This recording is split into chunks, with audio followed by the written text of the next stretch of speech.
is the Houston Texans at the Baltimore Ravens. Ravens now 9.5-point favorites. That totals at 43.5. It's moved slightly. They were actually 10-point favorites for a little while there. And look, I mean, Houston's rebuilding. They got some young talent. We know that they had a couple of 2 first-round picks. Like, okay, but it all comes down to me, Lamar Jackson, the Ravens offense, and just what they look like. You got Todd Monken, new offensive coordinator. You've got wide receivers now for Lamar Jackson to throw the ball to. You got J.K. Dobbins there in the backfield, hopefully healthy, which can certainly make a difference there. Like, those are the types of things that are going to matter. The Texans' defense allowed the most rushing yards and touchdowns to running backs last season. Was just about to say that. J.K. Dobbins is healthy. Like, right now, J.K. Dobbins props, those are the way you want to go. 59.5 is his rushing yard number. Oh, I would hammer the over on that, and I would take a J.K. Dobbins anytime touchdown. I love that. J.K. Dobbins' number for rushing attempts is 12.5. I like that. I like J.K. Dobbins' longest rush, over 16.5 yards. I like everything J.K. Dobbins. Like you said, the Texans defensively have been atrocious for a while, even when they had Lovie Smith, which is hilarious. So I like J.K. Dobbins here. And let's be real. The Texans defensively, in terms of pass defense, also buns. They were 20th in pass defense. So about DVOA, the nerd stat that took me pretty much hours to find. You did go on a quest for DVOA today. If you were interested in DVOA, just know Football Outsiders has rolled up and packed themselves into oblivion, and you have to go to a new website to find it. Anyway, all that to say, Lamar Jackson's going to cook. Todd Monken's no joke. You saw what he did with Stetson Bennett, and you look at the number, 225 yards and a half. I think Vegas is still learning here. I think they're going off of and operating off of what Lamar used to be versus what Lamar can be against one of the worst defenses in the league, and I don't think Houston got much better there. I actually love that. So I would probably play a same-game parlay. Mm-hmm. Lamar Jackson over passing yards, J.K. Dobbins over rushing yards, and J.K. Dobbins anytime TD. And if you're feeling a little spicy... Ooh, maybe. If you're feeling a little spicy, maybe a Lamar Jackson anytime TD as well. You know what? Can you put it together? What does that look like? Yeah, I can. Let me see. All right, I'll let you do that real quick because the one thing I do want to... You cook and I'll build this. All right, because the one thing that really does... It's not even necessarily a question mark. You know what it kind of is? Like, the Ravens' defense as a whole isn't a question mark, but their pass rush is. Yannick Ngakoue's gone. Justin Houston's gone. And they didn't replace anybody there. So you've got to look at David Ajobo, who only had 21 snaps last year returning from that torn Achilles, but they loved him. This guy was supposed to be one of their next great pass rushers. Odafe Awe there, too. Like, those guys are going to be their 2 big pass rushers that you watch. Watch them in this game. See how they're used early, because that's going to show you whether there's a confidence level as the game goes on that Harbaugh says, okay, I can send these guys, can make sure they're going after the quarterback. Because we know, right, the Ravens defense over the years, linebackers, pass rush, that's some of their bread and butter right there. You got the Bengals who are 2-point favorites at the Cleveland Browns, totals 47.5 there. And the Bengals, look, Joe Burrow's active. He's going to be healthy. He says he's 100%. Do I believe it?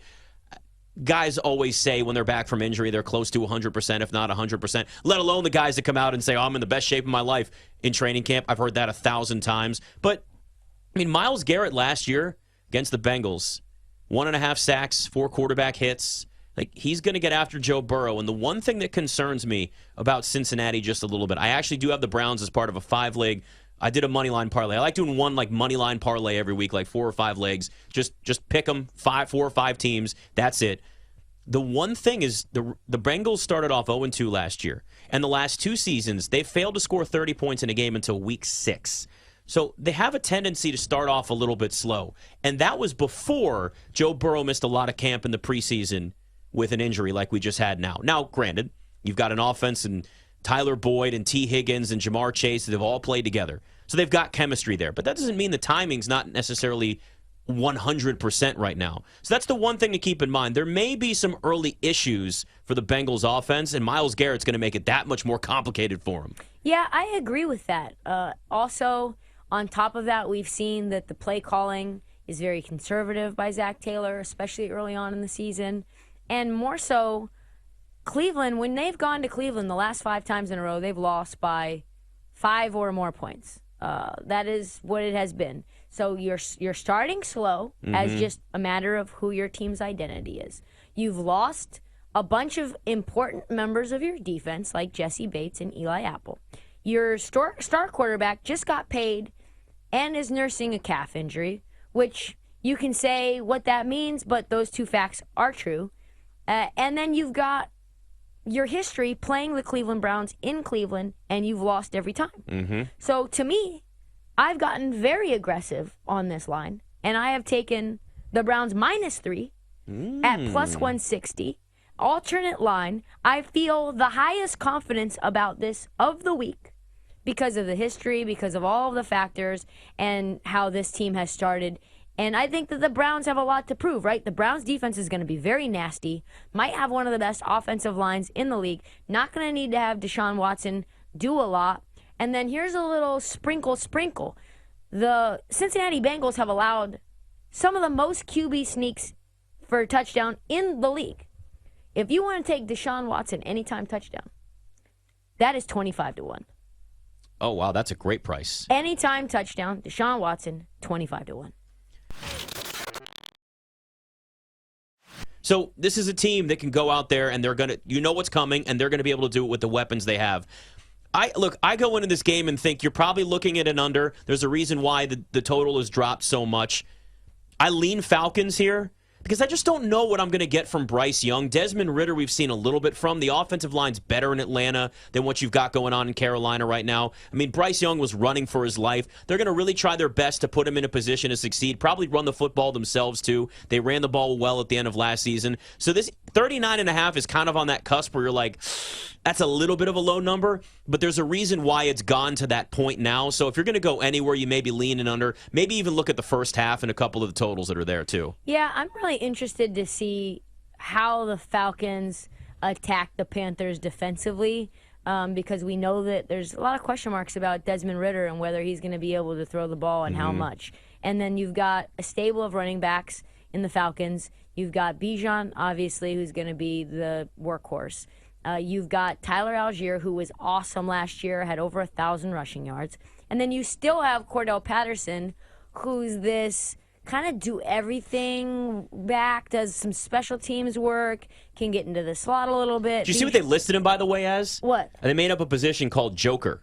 Oh, okay. For him, because it's based on the Joker and like different appearances and all that, I guess. Like Joker's Wild. Yeah, Arthur Smith came up with it. I think it's actually kind of funny. Like, yeah. You know, who was the guy from Michigan years ago? Michigan quarterback. He played for the Jags, and he was. They listed him just as offensive weapon. Denard Robinson. Yes, Denard Robinson. Robinson. Thank you. I was like, I could see him in my head with the dreads. Did he have the shoelace catch? Wasn't that him too? Reese Davis, I think, called him. That's right. I think you're right. Yeah. I'll look it up. Yeah. All right. So yeah, you've got him. He's old, but I think he'll still be effective. Mm-hmm. And you want to try to make things as easy as you can for the Falcons. They're at home, 3.5-point favorites. I think that's what I'm going to have to do. The line has moved. It was 3 yesterday, and then you've got injuries to DJ Shark, and you have injuries to Adam Thielen. Adam Thielen is questionable, and DJ Shark is out. So the weapons for Bryce Young diminish, and everything sort of stays the same for Atlanta. I'm looking, though, so I like Atlanta, -3.5 in this game. First half is -2.5. I actually like that a lot more, -120. I like them both. And then I was looking at this, though, the rushing props for Bijan, because that's where my mind goes. The rushing yards for Bijan is 69.5. Nice. And if you look at what Carolina did last year, they were 22nd in run defense. And so I don't see that getting a ton better. And you've got, like I said, a nice three-headed monster in Atlanta and what they want to do. So if you're feeling like you were saying with Pacheco, a little bit more, I want to be conservative because we know that Bijan can do a little bit of everything. Maybe you want to take his rushing and receiving yards at 86.5. I think that's where I would go. Wow, Desmond Ridder's passing yard prop is 198. Wow. Yeah. I mean, that's, again, a lot of these week one games, too, we're going in a little blind to a point. Totally. Look, so are the bookmakers. I mean, there's not that much that you can estimate in terms of what Bryce Young's going to do. There's not that much you can figure out what Desmond Ridder's going to do, even though we saw a few games. Now, we'll say this. The last quarterback drafted number 1 overall to win their first NFL start, you have to go back to David Carr back in 2002. Quarterbacks since then have gone 0-13-1 straight up. What a trend. Trend. That's a meaningful one, though. Yeah, it is. There's a lot of ridiculous ones out there. Like over the Totally. last 20 years, these two teams got. I don't care. The rosters were different. Totally. I can look at like last year, especially week This one. actually is like you can actually take something out of this. For me, the trends that work, like you get a little bit more out of like, this is what this team did against the spread or whatever last year because it's week one. And like we don't have anything to really go on here. So there's something there. But then there's the stuff that just gets so misleading.